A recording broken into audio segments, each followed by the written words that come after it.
Halo sobat, pintu teater 1 telah dibuka. Kali ini Mimin bakal ngebahas sesuatu yang spesial bagi teman-teman semua. Hari ini Mimin akan nge-review ulang series Prison Break. Ya, teman-teman gak salah karena pintu teater 1 akan ngebahas lagi tapi akan sedikit berbeda. Karena kualitas yang lebih baik daripada video-video yang dulu Mimin upload. Tanpa menunggu banyak lama, mari kita mulai intronya.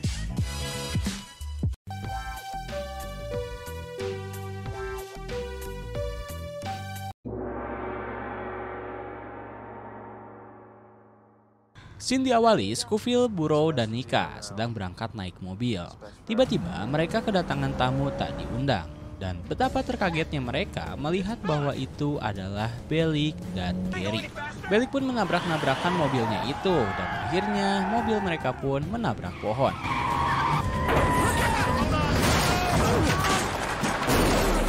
Dan Bellick mengucapkan salam reuninya. Kemudian mereka menodongkan senjata. Ia berkata, kita akan pergi ke Utah. Jadi si Bellick itu dikasih tahu sama si Sanchez bahwa harta karun DB Cooper ada di Utah. Mereka bertiga pun akhirnya digiring ke mobil. Scofield bertanya, kenapa kau tidak pergi sendirian saja ke sana? Kembali ke kantor FBI, para tim selam berhasil menemukan hard disk milik Scofield di danau dan mereka berhasil memulihkan 12% data sejauh ini. Dan mereka menemukan berita tentang DB Cooper dan Dr. Sarah di sana. Lanjut, agen Felicia melaporkan kepada agen Mahon bahwa hasil darah dari kecelakaan mobil tersebut cocok, yaitu B negatif. Dan Felicia akan mengumumkan hal itu kepada media. Namun agen Mahon melarangnya karena jika diberitahu ke media, maka para buronan sisanya akan semakin waspada terhadap FBI. Agen Mahon ingin para buronan itu semakin lengah. Agen Mahon pun memerintahkan untuk melakukan pengecekan darah kembali bagaimanapun caranya. Scene berganti ke David. Kini ia sedang berada di mobil tumpangan menuju ke Utah berdua saja bersama Debra. Nampak terdengar berita buronan Fox River di radio. Dan dengan segera David memindahkannya, kemudian mengalihkan perhatian Debra. Dan terlihat para polisi yang sedang bersiaga di pinggir jalan. David berkata jangan ngebut-ngebut karena akan berbahaya jika kita ditilang. Maksudnya biaya tilang sangatlah mahal. Kembali ke Scofield, Nika kini marah kepada Scofield. Kenapa ia menjadi terlibat dengan kejadian ini? Akhirnya Nika masuk ke mobil. Burrow pun marah kepada Bellick. Namun mereka tidak bisa melawan karena Bellick memiliki pistol. Kembali ke Sarah, terlihat raut wajah yang sedang bosan mendengarkan cerita-cerita kesalahan orang lain. Dan kini giliran Kellerman, ia berkata bahwa namanya Lance. Dan ibunya baru meninggal baru-baru ini akibat radang otak. Dan Dr. Sarah menanggapi agen Kellerman tentang penyakit radang otaknya tersebut. Scene berpindah ke New York, terlihat Abruzzi masuk ke sebuah dapur dan ia tiba di sebuah ruangan dan ternyata Abruzzi kembali ke keluarganya. Scene berpindah ke T-Bag, terlihat ia sedang berhenti di sebuah pom bensin dan ia pergi ke toilet untuk memakan obat. Ia mengecek apakah tangannya bisa berfungsi kembali dan tentu saja tidak. Bahkan ia tidak bisa merasakan rasa sakitnya di sana. Tiba-tiba ada seorang pria sedang memergokinya dan T-Bag pun pergi. Saat T-Bag kembali ternyata mobilnya sudah dihampiri polisi dan T-Bag pun harus pergi dari sana. Kembali ke Bellick, betapa apesnya mereka ban mobil mereka kempes dan Bellick menyuruh Gary untuk berjalan 5 mil jauhnya untuk membeli ban baru. Gary pun pergi. Bellick memerintahkan untuk ketiga orang itu keluar dan masuk ke sebuah bangunan terbengkalai. Dan terlihat percekcokan antara Nika dan Scofield di sana. Nika yang kesal kepada Scofield berkata kepada Bellick bahwa ia ingin menghancurkan hidupnya Scofield. Kembali ke T-Bag, polisi sedang menanyakan siapa pengendara dengan mobil tersebut kepada orang di sana. Mereka tidak ada yang mengetahui. Lalu datanglah T-Bag keluar dari kamar mandi. Polisi pun menanyakan siapa dirimu. T-Bag berkata, aku hanya orang yang sedang berjalan kaki yang sudah kehilangan tangan karena bom saat perang. T-Bag mengaku bahwa dirinya adalah seorang mantan militer. Polisi menanyakan siapa pemilik mobil tersebut. Dan T-Bag mengatakan ada seorang gelandangan di kamar mandi dan aku melihat dia tadi yang membawa mobil itu. Salah satu polisi mengecek ke kamar mandi dan polisi lainnya menanyakan T-Bag soal kemiliterannya. Tapi polisi ragu dengan jawabannya T-Bag. Namun untungnya polisi yang satu membawa si gelandangan itu dan menemukan sebuah kunci mobil di tasnya. Dan gelandangan itu pun ditangkap. T-Bag selamat karena berhasil memfitnah si gelandangan tersebut. Lanjut, kembali ke Scofield, kini mereka sedang diikat oleh Bellick dan Scofield mencoba menenangkan Burrow. Nika akhirnya memutuskan untuk berkhianat kepada Scofield. Ia mencoba bekerja sama kepada Bellick dalam menemukan harta karunnya di B. Cooper. Nika meminta jatah dari uang $5 juta tersebut. Sebagai gantinya, ia akan pura-pura baik kepada Scofield dan ia akan menggali informasi keberadaan harta karunnya lewat Scofield. Bellick setuju, namun ia hanya diberi jatah $200.000 saja. Kembali ke Abruzzi, anak buahnya mengatakan bahwa Abruzzi berada di DC dan Abruzzi memerintahkan untuk membawa mobilnya. Namun istrinya yang mendengar hal itu menampar Abruzzi dan mengatakan sudahlah cukup untuk balas dendam kepada Fibonacci. Namun Abruzzi memberikan pengertiannya, sang istri pun mengerti. Kembali ke David, mereka sedang menepi di pinggir jalan dan Debra berkata ingin pergi ke motel untuk istirahat. Dengan berat hati, David pun melakukannya. Kembali ke Scofield, Nika kini telah kembali dan ia diikat bersama Scofield. Saat Bellick masuk, Nika ternyata bersandiwara selama ini. Ia berakting marah kepada Scofield dan Nika berkata di tempat mana kita akan menjebak Bellick. Scene berganti, T-Bag yang telah kehilangan mobilnya kini ia harus rela berjalan kaki. Tiba-tiba ada mobil yang menghampirinya dan ia adalah pria yang tadi berada di SPBU. Dan pria ini pun menawarkan tumpangan. Dan betapa senangnya T-Bag karena pria ini membawa putrinya di mobil tersebut. Jiwa pedofil T-Bag pun muncul kembali.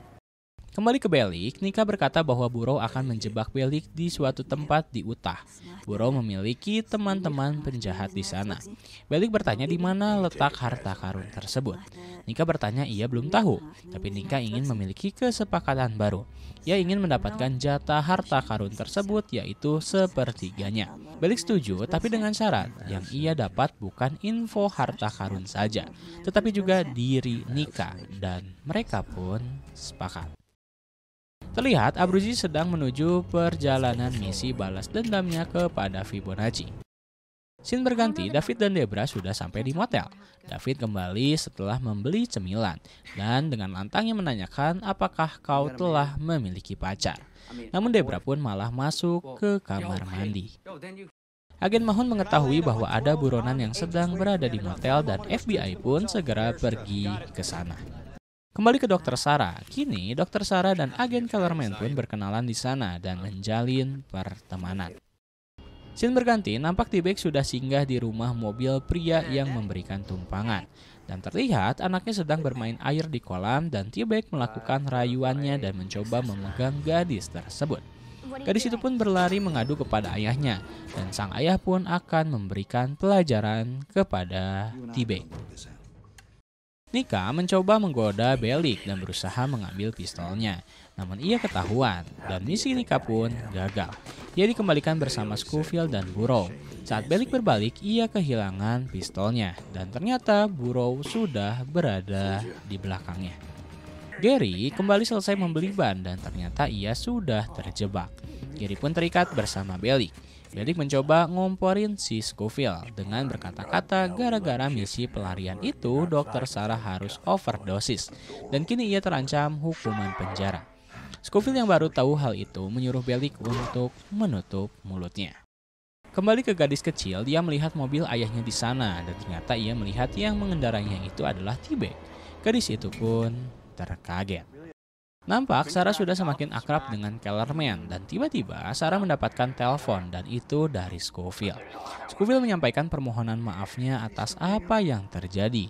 Namun Dr. Sarah berkata permohonan maafmu tidak berguna untuk hal yang kuhadapi saat ini dan aku sudah tidak peduli lagi dengan dirimu Scofield. Namun Scofield berkata perasaan cintaku kepadamu itu sangatlah nyata. Nampak Nika mendengar percakapannya tersebut dan ia pun cemburu.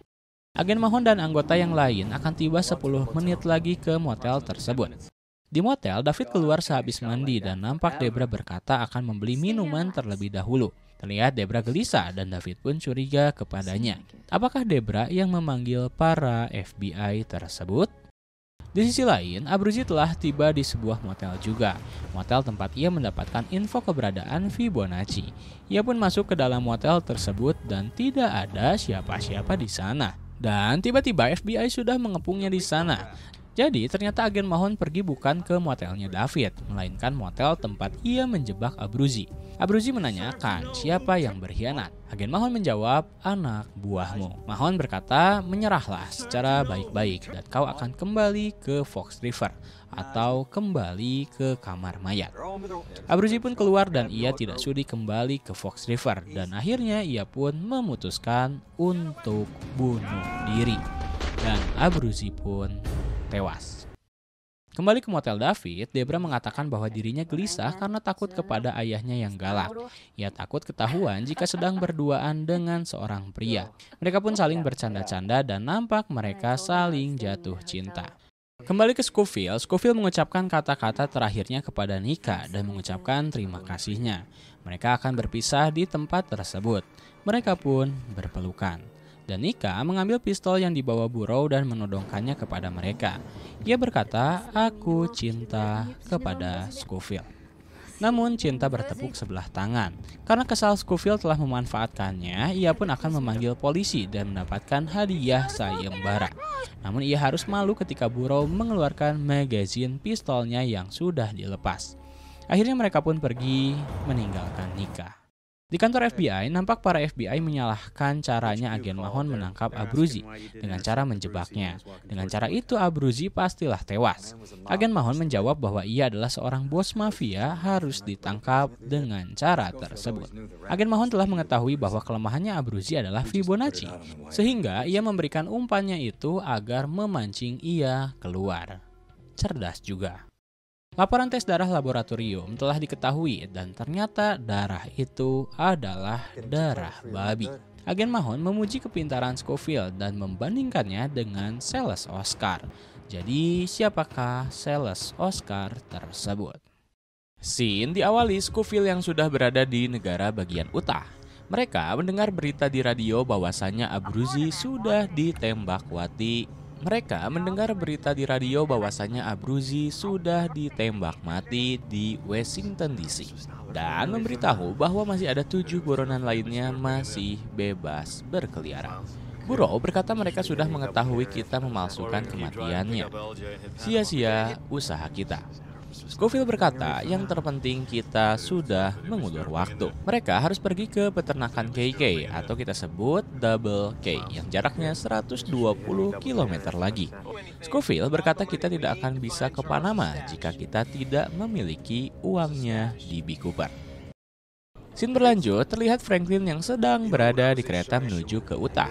Ia ditanya soal tiketnya, namun Franklin yang tak punya tiket bersiasat tiketnya sobek dan tak tahu sobekannya ada di mana.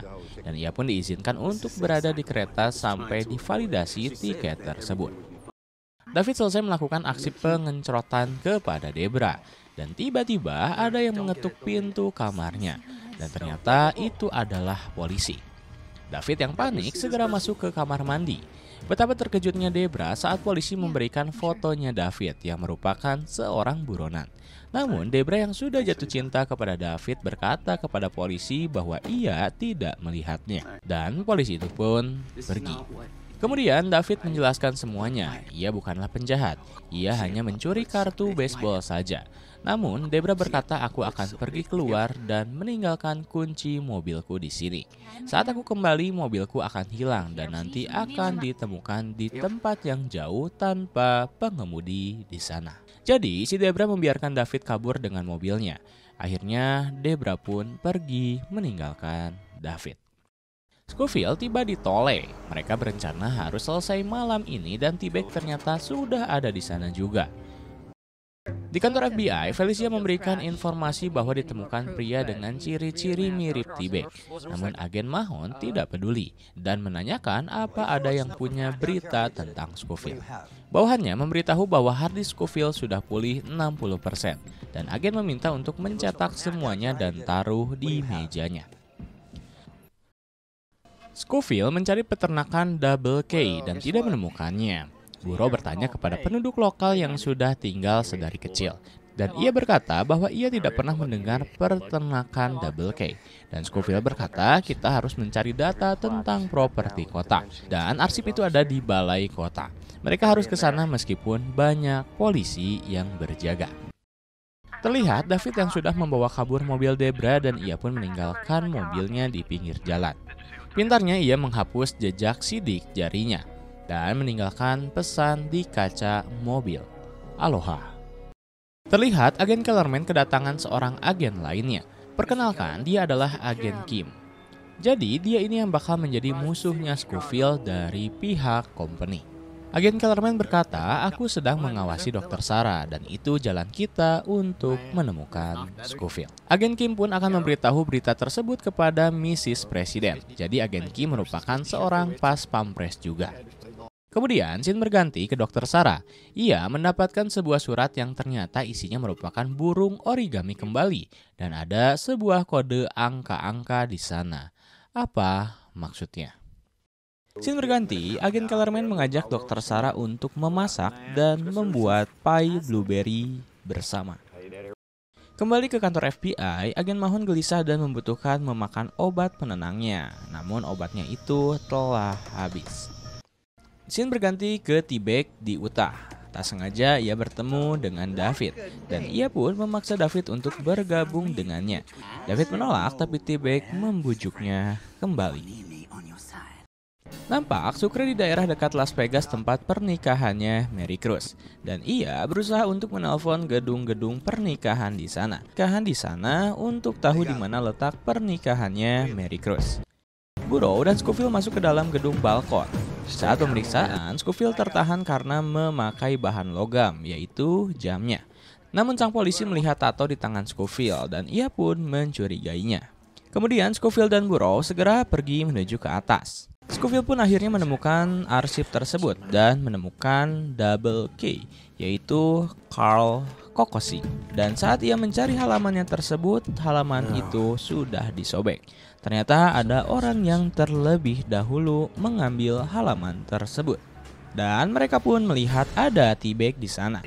Mereka pun langsung menangkapnya dan menanyakan keberadaan sobekan tersebut. T-Bag berkata bahwa sobekan tersebut kini sudah dicuri oleh David. Scene berpindah ke kantor gubernur. Ayahnya Dr. Sarah mendapatkan telepon dari anaknya dan hal itu tidak disukai oleh orang-orang di sana. Orang-orang itu berkata, jika kau mau jadi wakil presiden, maka kau harus menjaga jarak dengan anakmu. Sang gubernur pun marah karena ia telah benar-benar menjaga anaknya. Dr. Sarah meninggalkan pesan kepada ayahnya bahwa ia meminta maaf dan berkata ingin sekali berbicara banyak hal dengannya. Lalu tiba-tiba bel berbunyi dan Kellerman pun datang ke rumahnya untuk masak bersama. Wah, mau diapain nih Dr. Sarah? Kembali ke kereta, Franklin meminjam sebuah laptop penumpang lain. Karena ia mantan militer, ia masih mengetahui kode akses website militer Amerika. Dan ia pun mencari peternakan Double KK. Dengan mudahnya ia mendapatkannya. Petugas kereta datang dan memberitahu bahwa tiket itu tidak valid. Dan Franklin membuat sebuah alasan. Namun alasan itu ditolak. Para petugas polisi akan menangkap pria yang tidak bertiket di kereta. Franklin pun kabur ke arah belakang dan dengan nekatnya menyeburkan diri ke sebuah danau.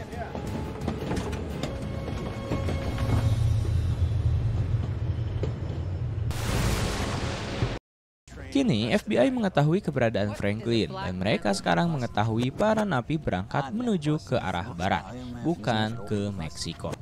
Mereka bertanya-tanya memangnya ada apa di barat. Lanjut, T-Bag disuruh untuk keluar dari mobil dan masuk ke bagasi. Ia pun dikurung di sana. David membeli perbekalan untuk menggali. Ia pun membeli skop besar.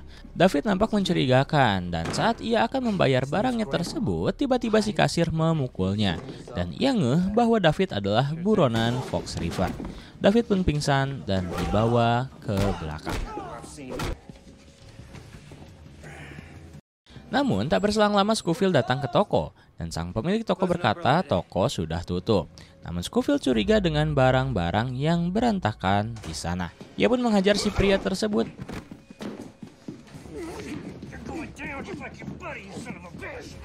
Dan akhirnya Burrow pun menodongkan pistolnya di sana.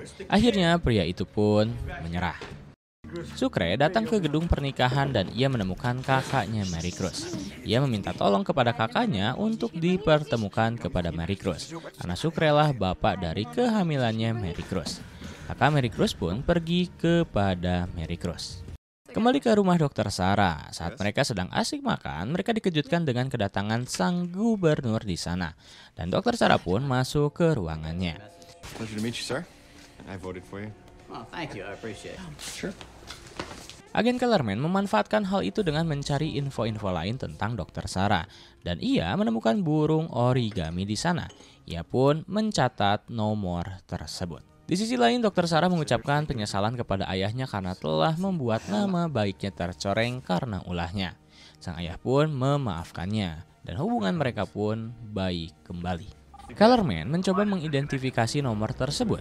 Agen Kellerman menyangka itu adalah nomor ponsel. Namun, nomor itu sudah tidak aktif sejak 17 tahun yang lalu. Kembali ke Sucre, kamarnya pun diketuk dan ternyata bukannya Mary Cruz yang datang, tapi malah sobatnya yang berkhianat. Sucre pun mengucapkan kekesalannya selama ini. Dan ternyata terdengar bunyi sirine polisi. Sucre telah dijebak. Dan Sucre pun memberikan kalungnya tersebut kepada kakaknya Mary Cruz. Ia pun kabur dengan motornya. Agen Mahon mendapatkan telepon dan ia segera ke bawah. Dan ternyata ia sedang bertransaksi dengan seseorang untuk membeli obat-obatannya yang biasa ia gunakan. Ketika ke toko, Burrow mengancam David untuk mengaku di mana keberadaan peta tersebut. Dan ternyata David berkata bahwa kalian telah dibohongi oleh T-Bag. Dan benar, ternyata T-Bag memiliki peta tersebut dan ia menghafalnya lalu memakannya. Akhirnya Scofield kembali ke mobil dan T-Bag mengaku bahwa petanya kini telah berpindah ke kepalanya. T-Bag mengajak bekerja sama kepada mereka, bahwa kalian adalah tenaganya dan aku adalah petanya. Mereka pun terpaksa mengikuti kemauan T-Bag. Scene berpindah ke Franklin yang kepanasan dan mengambil air dari rumah seseorang. Dan pemilik rumah itu pun keluar. Franklin beralibi menanyakan harga mobil yang dijual itu. Dan si ibu berkata harganya $40.000. Franklin pun berkata aku akan membelinya beberapa hari lagi dengan uang cash. Sucre yang gagal membawa Mary Cruz kabur, ia pun berangkat ke Utah dan mengisi bensin terlebih dahulu. Di kantor, agen Mahon mendapatkan info keberadaannya Sucre. Dan setelah menghubungkan garis-garis tersebut padanya, agen Mahon mengetahui mereka semua sedang mencari harta karunnya di B. Cooper. Memang cerdas nih si agen Mahon. Kembali ke mobil, kita ubah tim kabur menjadi tim harta karun. Tim harta karun kini diarahkan oleh T-Bag sesuai dengan yang peta yang ia ingat. Dan ketika sudah dekat, mereka pun berjalan kaki. Sang gubernur diberitahu adanya keterkaitan kasus Burrow dan tewasnya Nick dan hilangnya Veronica. Namun sang gubernur dilarang untuk banyak bertanya. Agen Mahon mempersiapkan dirinya yang akan pergi ke Utah menyusul tim harta karun menaiki pesawat. Tim harta karun terlihat sedang menaiki bukit di sana dan mereka membayangkan akan membeli apa saja dengan uang itu. Tapi mereka semua terkaget ketika mereka sampai di atas. Mereka melihat peternakan itu kini telah berubah menjadi perumahan dan bersama. Halo Sobat Pentatiter Satu, saya Michael Scofield. Gimana kabarnya? Pasti kalian odar pada tidak sabar nunggu episode selanjutnya kan? Tenang, kalian bisa nonton lebih awal dibanding penonton biasa. Kini di channel Pentatiter Satu terdapat fitur membership. Ya betul kata Om Scofield. Jadi teman-teman bisa nonton lebih awal episode selanjutnya dengan cara berlangganan harganya cuma 10.000 aja. dan bisa bayar pakai GoPay dan ShopeePay. Jadi langsung aja teman-teman tinggal join dengan cara seperti ini. Untuk mempermudah, Mimin siapin linknya di bawah. Kalian tinggal klik aja. Oke, segitu dulu dari Mimin. Pintu teater 1 telah ditutup dan salam untuk keluarga di rumah.